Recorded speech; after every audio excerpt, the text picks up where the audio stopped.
Hey, this is Gary with Gabbin of Gary. Today's interview is with Ika. This is part one.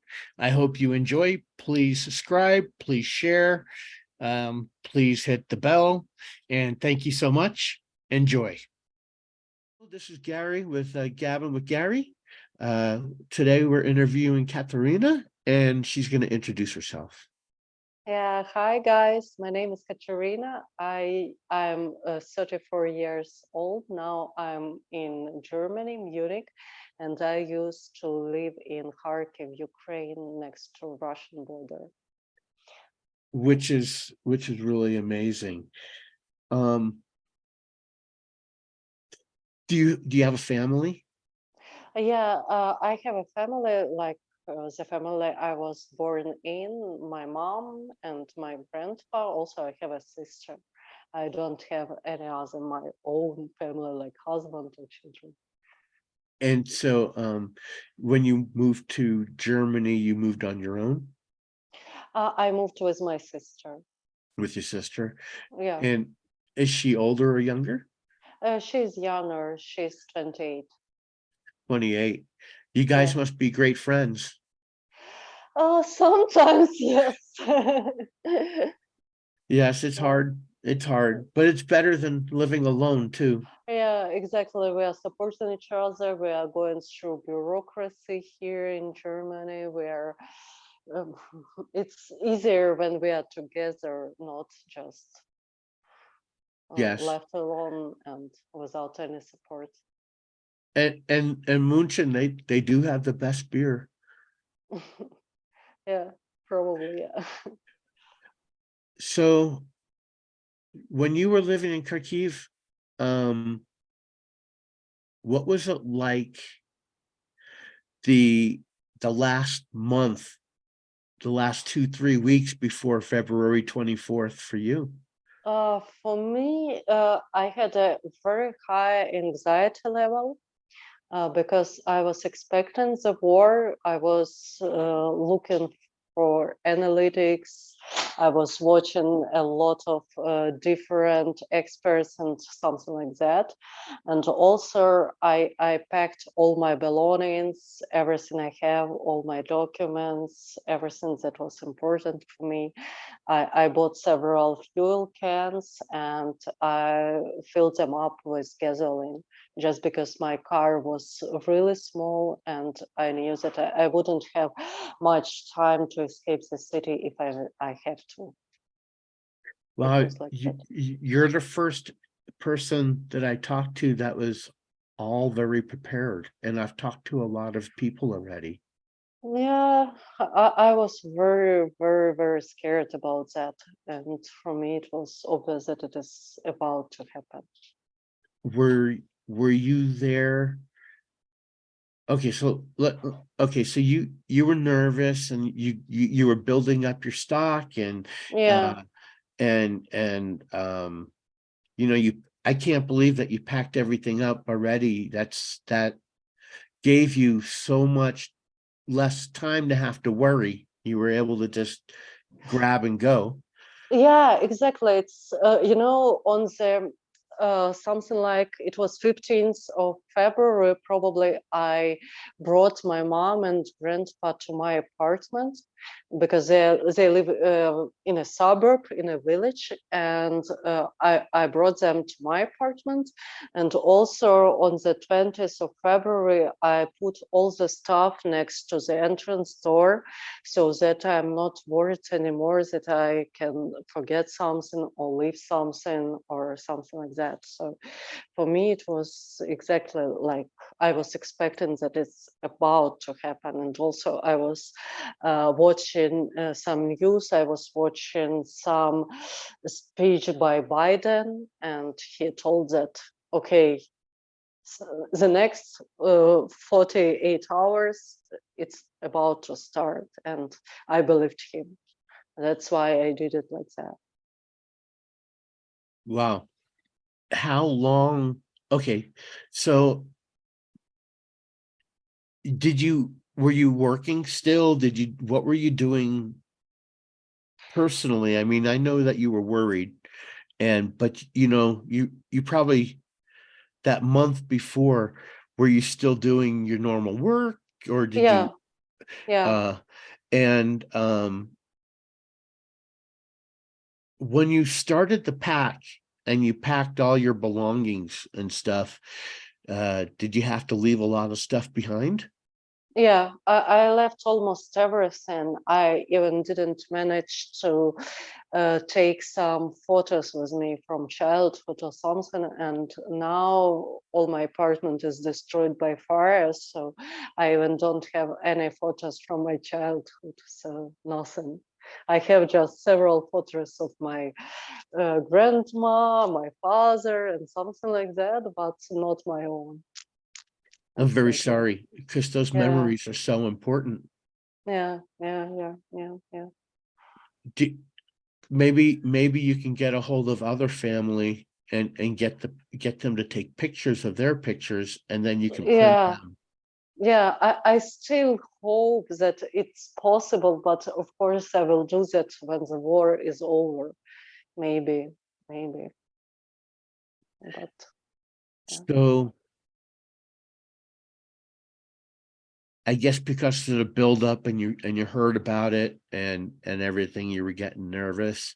On February 24th, that morning, um, how did you wake up? I woke up just because I heard very, very mm, huge explosion, and I looked at my watch on, actually not watch but mobile phone screen. It was 5 a.m. 5:00, and after that there were several explosions one by one, and it was mentally it was very, very not easy, hard time for me, because it's like something that you have no experience with, you don't know what to do, you don't know how to behave, and you have no instructions. You're the first time in such situation. Right, right. No, it's very scary, Yeah, you know. exactly. Yeah. So did you stay home on February 24th? No, actually, I was at home for something like 30 minutes or 1 hour, because explosions were too close to my house, and the house was bouncing and shaking, and my mom was falling down every time they were hitting Wow, their. It was exactly. It was very, very, very strong. very scary. Yeah, it was very scary. And I had an impression that if I stay in the house, I can die in the house, because at some point it can be damaged just because of the wave, because of their explosions wave. What floor did you live on in your Eight, flat? Eight. eight, And how tall was the building?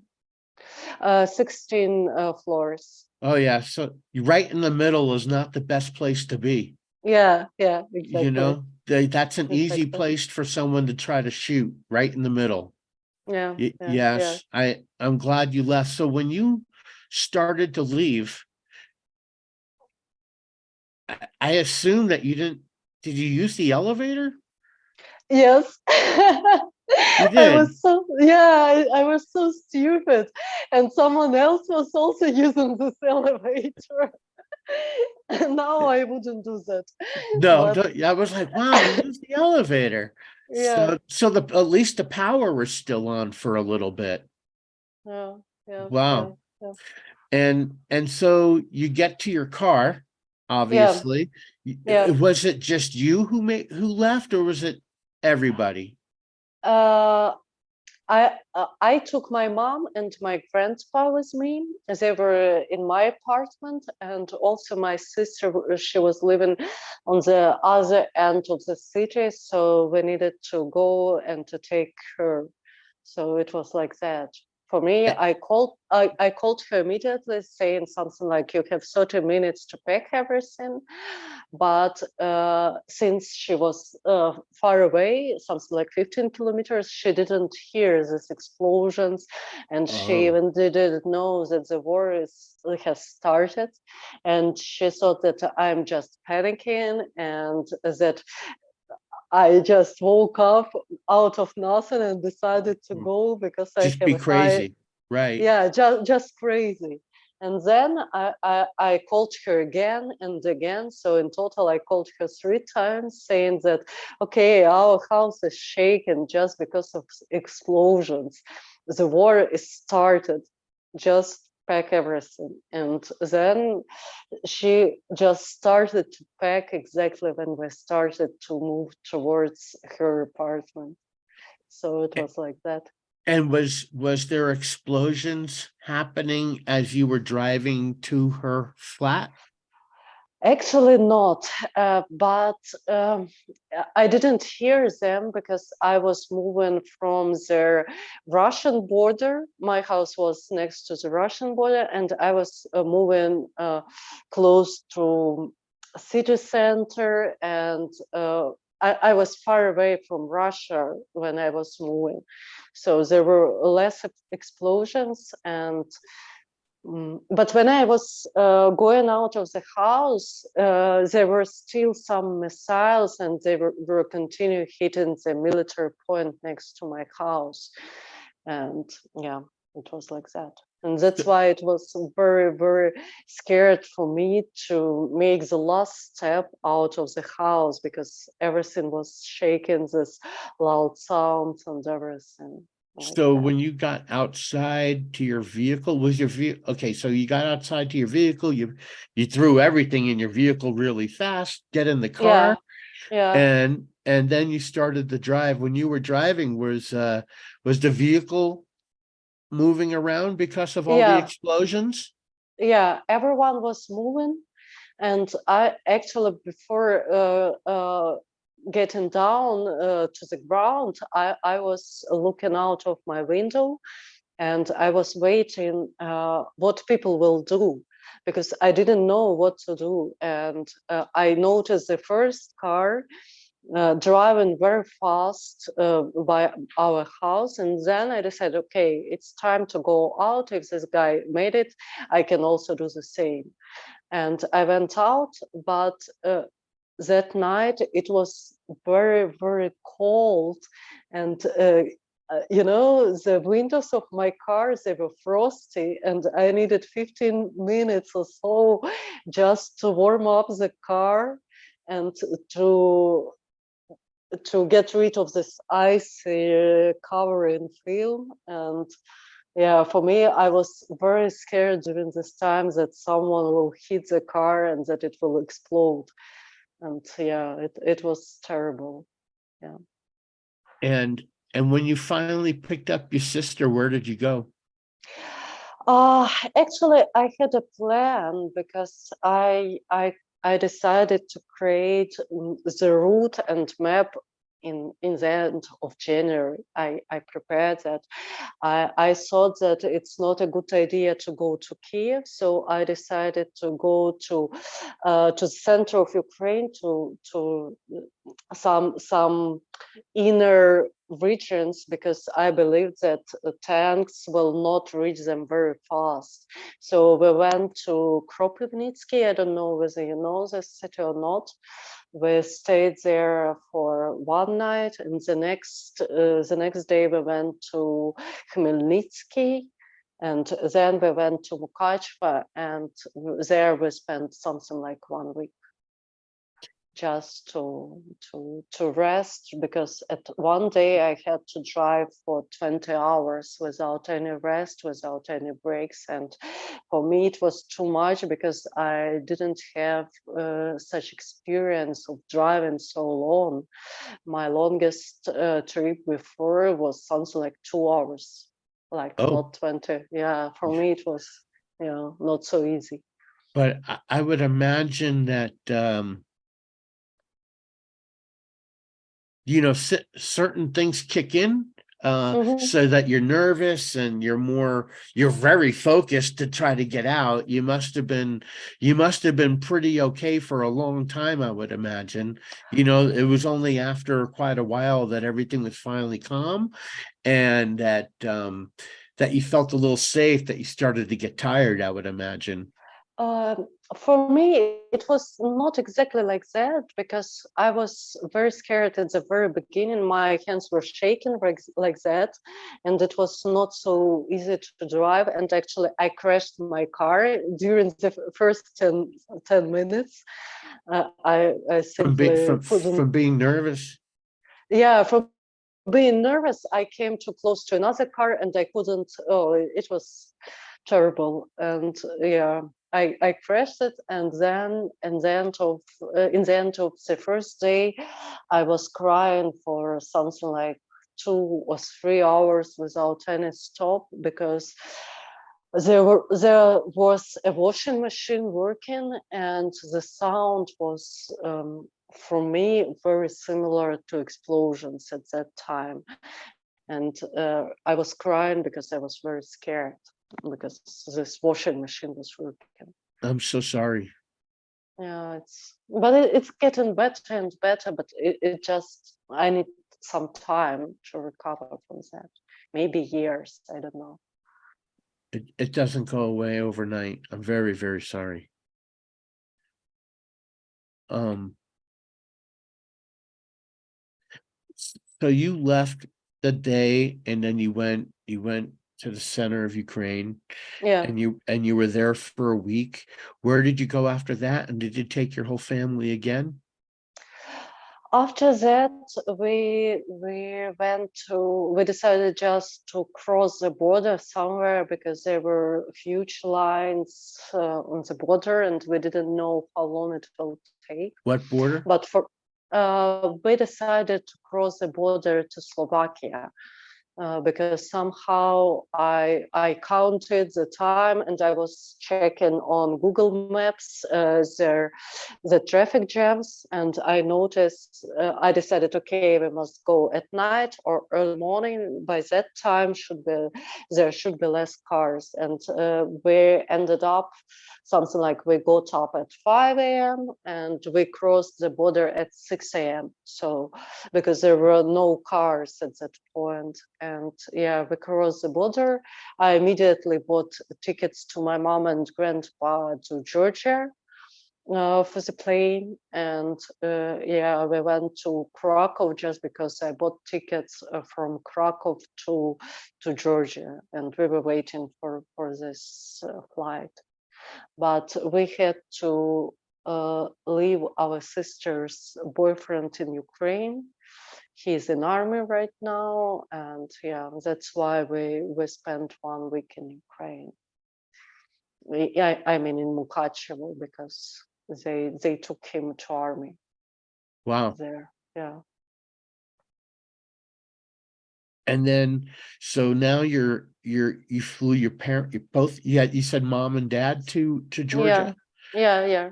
And so now it's just you and your sister and you're in Slovakia, or you said you were in We're in Poland, Germ- in Krakow. we're we entered Slovakia just because there was not a long line to the border.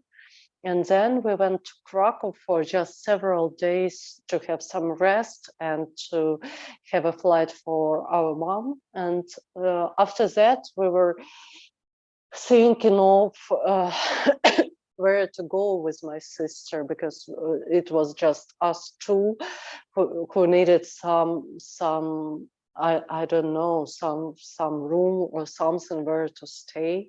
We didn't know anyone anywhere. We didn't have friends who could take us, but we decided to go to Berlin. I don't know why, maybe just because it would be easier for me to find a job in Berlin, and that many people are speaking English there. That's why we decided to go to Berlin. But in the middle of our trip, my sister was talking to her friend, and she said that she has something like a friend from her school time in Magdeburg in Germany. And in the middle of our trip, we just changed the direction and we went to Magdeburg without any. And we are still very grateful to these people because they didn't know us and they accepted us. They gave their house to us. It's like, for me, it was very, very touching because like people just sheltered us at their home without knowing us, without knowing anything about us.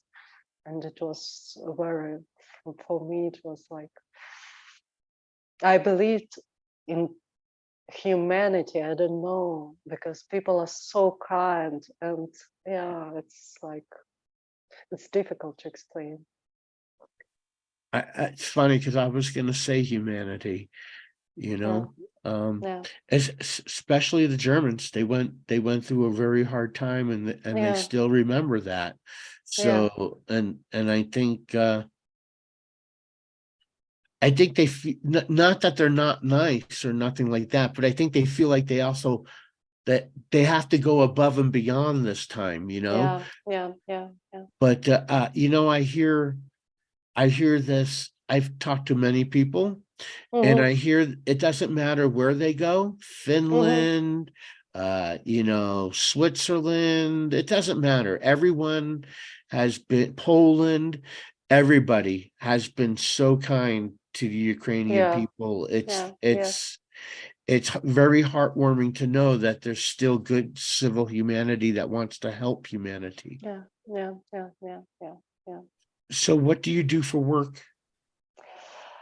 I found a job in IT company in Munich. That's why we moved to Munich, and I'm working as a sales and marketing, something like that. Do you like Yeah. it? Actually, no, I'm about to quit because the environment in the office, it's not that good as I expected.